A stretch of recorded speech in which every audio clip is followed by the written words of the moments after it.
Bonjour à toutes les épouses de Jésus-Christ, que la grâce et la paix de notre Seigneur soient avec nous. Seigneur, je te rends grâce encore pour ce moment où tu nous communiques encore le pain de ce jour. Merci Seigneur parce que ce pain va fortifier nos membres, va fortifier nos cœurs Seigneur, afin que nous puissions en cette journée marcher selon ta volonté. Au nom de Jésus-Christ. Amen.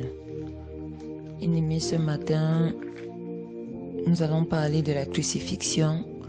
La crucifixion est un sujet très vaste. Nous allons juste prendre un pan de la crucifixion ce matin. Connaître quel est le but de la crucifixion. À chaque jour ou étape ou saison de notre marche avec le Seigneur, nous connaissons des moments de crucifixion. Il y a des crucifixions personnelles, c'est-à-dire provoquées par nous-mêmes, dans la volonté de plaire à Dieu et de marcher selon ses commandements. Ainsi qu'il est écrit dans Romains 8,13, « Si vous vivez selon la chair, vous mourrez, mais si par l'esprit, vous faites mourir les actions du corps, vous vivrez. » De même dans Colossiens 3,5, il est écrit « Faites donc mourir les membres qui sont sur la terre, l'impudicité, l'impureté, les passions, les mauvais désirs et la cupidité qui est une idolâtrie. » De même, il y a aussi des crucifixions qui sont causées par les hommes pour la gloire du Seigneur. Par exemple, dans le livre de Jean, au chapitre 21, les versets 18 à 19, il est écrit « en vérité, je te le dis, quand tu étais plus jeune, tu te saignais toi-même. Et tu allais où tu voulais. Mais quand tu seras vieux, tu étendras tes mains et un autre te ceindra et te mènera où tu ne voudras pas. » Il dit cela pour indiquer par quelle mort Pierre glorifierait Dieu. Et ayant ainsi parlé, il lui dit « Suis-moi. » À la fin de ce verset, Jésus dit à Pierre « Suis-moi. » Après lui avoir indiqué par quelle mort il le glorifierait, il lui dit « Suis-moi. » Le Seigneur t'a-t-il déjà dit ou te dit-il à chaque jour par l'Esprit ce que tu dois faire mourir en toi pour le suivre? Le Seigneur te parle-t-il de la mort qu'il désire pour toi afin que tu le glorifies? Le Seigneur a parlé et il parle encore chaque jour de ce que nous avons à faire mourir en nous, à crucifier. De même, il nous a déjà parlé à maintes reprises de la mort par laquelle nous le glorifierons sur cette terre. Je ne parle pas ici de la mort physique. Il est évident que nous y passerons, que l'on sache quand ou comment ou qu'on n'en sache rien, sauf ceux à qui le Seigneur a réservé de vivre l'enlèvement, étant dans cette vie. Je parle de la mort du moi, de la crucifixion de la chair et de ses passions, afin de glorifier le Seigneur. Dans Romains 12,1, il est dit « Je vous exhorte donc, frères, par les compassions de Dieu, à offrir vos corps comme un sacrifice vivant, saint, agréable à Dieu, ce qui sera de votre part un culte raisonnable. » Chaque jour, nous devrions demander au Seigneur, « Père, que veux-tu que je fasse mourir aujourd'hui? Par quelle mort te glorifierai-je aujourd'hui? » Luc, chapitre 9, verset 23, il est écrit, « Puis il dit à tous, si quelqu'un veut venir après moi, qu'il renonce à lui-même, qu'il se charge chaque jour de sa croix et qu'il me suive. » C'est une affaire de chaque jour. Renoncer, ce n'est pas seulement ce que j'arrête de faire, qui ne glorifie pas Dieu, mais c'est aussi faire ce que moi-même par ma volonté je ne veux pas, mais le faire pour celui que j'aime et à qui je veux plaire et glorifier. Exemple, ma volonté à moi, c'est d'être en train de réaliser un sac à main par exemple, mais à ce même instant, le Seigneur me demande d'ouvrir ma Bible et de méditer. Je peux vouloir écouter un enseignement et lui me dit, viens te mettre en prière. Être en mesure de renoncer à ma volonté pour faire la sienne. Or, ces choses-là, ce ne sont pas un péché, ce ne sont pas des péchés. Et mon refus de soumettre ma volonté à la volonté de Dieu constitue un péché, celui de la désobéissance. Tandis que réaliser un sac ou suivre un enseignement, ce ne sont pas des péchés. Pierre devrait renoncer à sa volonté propre d'aller où il veut, pour être mené où il ne voudra pas, pour glorifier le Seigneur. Bien-aimés, ça ne nous arrange pas toujours que le Seigneur nous dise d'aller à gauche, quand nous voulons aller à droite. Et quoique aller à droite ne soit pas un péché, nous courons le risque d'y aller seuls sans Dieu, car lui, il nous indique le chemin dans lequel il se trouve, que cela nous arrange ou non. Mais si nous sommes pressés par l'amour de Christ, nous renoncerons à notre volonté pour accomplir la sienne. Dans Matthieu 21, versets 28 à 30, il est écrit que vous ensemble, un homme avait 2 fils et il dit, mon enfant, va travailler aujourd'hui dans ma vigne. Il répondit, je ne veux pas.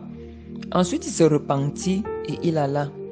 S'adressant à l'autre, il dit la même chose. Et ce fils répondit, je veux bien, Seigneur. Et il n'en a pas. Lequel des deux a fait la volonté du Père?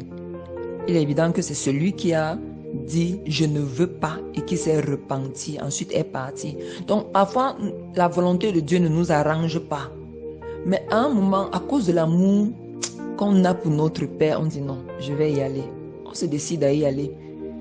Et d'autres peuvent dire je pars, mais en fait, à la fin, ils ne font rien. Au final, ils ne bougent pas. Il en est de même pour nous. Renoncer à notre propre volonté pour accomplir celle de Dieu. Face à certaines situations, il peut arriver même qu'en t'appuyant même sur les Écritures, que ce ne soit quand même pas la volonté de Dieu. C'est-à-dire tu peux t'appuyer sur les Écritures pour faire une chose, parce que tu sais que c'est ce que les Écritures recommandent, mais que ce ne soit quand même pas dans la volonté de Dieu. Par exemple, j'ai été blessé par l'attitude d'un frère et j'ai voulu appliquer le procédé biblique, appeler mon frère et lui dire voilà ce que tu m'as fait, ça m'a blessé et tout. Mais l'esprit m'a convaincu de laisser et de prier simplement pour le frère. Et aussitôt que j'ai prié pour lui, l'effet de la blessure a disparu et j'ai eu la paix. Et l'amour que j'avais pour lui et que j'avais perdu a été restauré. Bien aimé, ce jour-là, j'ai grandi. La Bible dit, pourquoi ne souffrez-vous pas plutôt quelques injustices? Pourquoi ne vous laissez-vous pas plutôt dépouiller? C'est dans 1 Corinthiens 6, 7. On te sabote. Ça ne t'arrange pas, n'est-ce pas? Mais laisse faire et suis le Seigneur. Ils sont en train de te conduire à la mort par laquelle tu glorifieras le Seigneur. Et puis, si l'on fait au bois vert, à plus forte raison, au bois sec que nous sommes. Or, en nous laissant faire, nous permettons à Dieu de faire pousser des fleurs sur des verges sèches. Comme la verge d'Aaron avait fleuri, mourir par la main des hommes, d'une façon en plus, qui ne nous arrange pas, est la parfaite mort pour glorifier Dieu et pour faire éclater sa gloire par la souffrance injuste qui nous est causée à cause de notre justice. Si notre désir est donc d'être converti et de plaire à Dieu en toutes choses, alors retenons qu'il y a la croix que nous portons et il y a ceux qui nous crucifieront une fois à Golgotha. Mais sur le chemin de Golgotha, quoique nous ne le désirions pas à cause de notre chair, nous le désirons à cause de l'Esprit de Christ en nous qui nous attire sur le chemin de l'époux. Et c'est avec un cœur libre de toute colère, de toute haine, de toute animosité, des murmures, des calomnies, des médisances, de l'amertume, que nous acceptons d'avancer. Parce que nous voyons non à notre chair qui souffre, mais à notre époux qui est glorifié. Et nous pouvons dire d'un cœur pur et sincère, Seigneur, pardonne-leur, car ils ne savent pas ce qu'ils font. Le mal qu'ils te font est pour faire éclater la gloire de Dieu, qui lorsque le soupir sera rendu, lorsque nous nous laisserons faire sans maudire, comme des brebis que l'on mène à la boucherie, comme le maître, qu'ils puissent dire, eux, nos bourreaux, certainement ces hommes, ces femmes étaient des fils et des filles de Dieu. Soyons conscients que notre crucifixion entraîne chaque jour des prises de conscience et des conversions dont nous ne nous doutons même pas. Sans parole, sans justification, nous gagnons très bien des païens et des chrétiens, oui, des chrétiens ignorants, car ils ne savent pas ce qu'ils font. Car s'ils avaient connu qui était Jésus, ils ne l'auraient pas crucifié, mais ils ne l'ont point connu et l'ont crucifié, mais c'était pour leur propre salut et pour celui de l'humanité tout entière. Chaque jour, chaque fois que nous crucifions ou laissons crucifier notre chair, nous laissons éclater la gloire de Dieu aux yeux de ceux qui ne le connaissent pas. Et ils voient en nous des bois secs, des verges sèches qui ne cessent de fleurir. Nous sommes un sujet d'étonnement et de gloire de Dieu par notre crucifixion. La crucifixion a été prévue par le Seigneur pour tous ceux qui s'attachent au Seigneur et qui le suivent.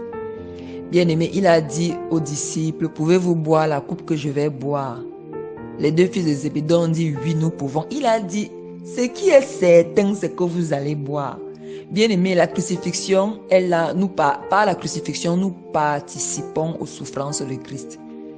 C'est un chemin que le Seigneur nous a promis. Il nous a promis que nous allons souffrir. Mais dans cette souffrance-là, c'est la vie de Christ qui est manifestée à nouveau. Et ces païens-là, croyez-le, ils le voient. Même ces 10 chrétiens-là qui disent que nous sommes tous dans la foi du Seigneur et qui nous causent parfois des torts, qui nous causent parfois des souffrances, qui nous causent parfois des douleurs, qui nous accusent parfois injustement. Bien-aimés, notre attitude morte, c'est-à-dire notre attitude, notre manière de nous laisser faire. Parce que je vous assure, tu peux bien avoir raison, tu as les Écritures, non, voici, je vais faire même ce que la Bible a dit. Mais l'Esprit te dit, laisse faire. Laisse faire. Il y a un temps où Jésus pouvait parler, où Jésus pouvait répondre, pour leur fermer la bouche, pour leur montrer qu'ils sont dans l'erreur. Et il y a eu un temps où Jésus ne parlait plus. Il y a eu un temps, bien aimé, nous arrivons tous un jour à ce temps-là où nous n'avons rien à dire. Parce que la crucifixion là est dans la volonté de Dieu. Cette crucifixion est dans la volonté de Dieu pour faire éclater sa gloire. En essayant de nous justifier, nous pouvons empêcher au Seigneur de sauver les personnes qui allaient être sauvées par notre crucifixion. Même Jésus à la croix, le soldat a dit certainement. Est-ce que Jésus a prêché à la croix? Il n'a pas prêché, il n'a pas ouvert sa bouche. Mais sa mort, sa crucifixion a prêché pour lui. Il savait qu'il était innocent. Tous cela savaient qu'il était innocent.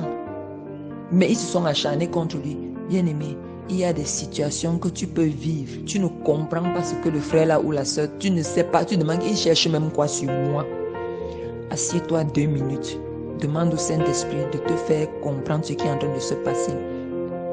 Mais si les gens t'outragent, ça te fait mal. C'est normal. C'est normal, tu dois avoir mal, tu es dans cette chair. Mais à un moment, assieds-toi et dis-toi, est-ce que ce n'est pas plutôt en train de m'aider à me dépouiller? C'est ça que Paul a demandé, pourquoi ne souffrez-vous pas de quelques injustices? Pourquoi ne vous laissez-vous pas plutôt dépouiller? Parfois, Dieu les utilise pour nous dépouiller.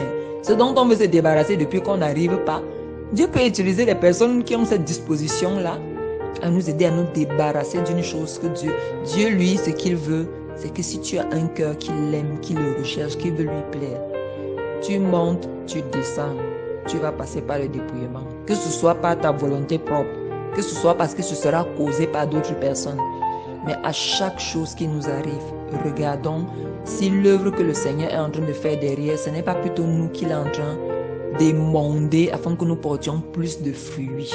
Ne nous empressons pas toujours de crier vraiment ils m'ont fait du mal, ils m'ont fait du tort, vraiment ils m'ont blessé, vraiment l'autre m'a fait ci, m'a parlé comme ça. Non, non, non. Parfois assieds-toi, essaye de voir si la main de Dieu n'est pas derrière pour t'émonder afin que tu portes plus de fruits. La crucifixion a toujours été pour nous rapprocher à chaque fois de l'identité de Christ, du caractère de Christ, de la nature de Christ. Parce que c'est cette nature-là que le monde cherche à voir. C'est cette nature-là qui pousse les hommes à savoir qu'il y a encore un Dieu qui est vivant. C'est cette nature-là qui amène des conversions. Cette nature-là. Et c'est cette nature-là qui amène le Seigneur à nous utiliser davantage. C'est dans cette nature-là, quand nous crucifions la chair, ses passions pour ressembler à Christ. Donc, bien aimé, ce matin, c'est cette partie de la crucifixion que le Seigneur m'a mis à cœur de partager avec nous. Je nous souhaite à tous une agréable journée dans la présence du Père.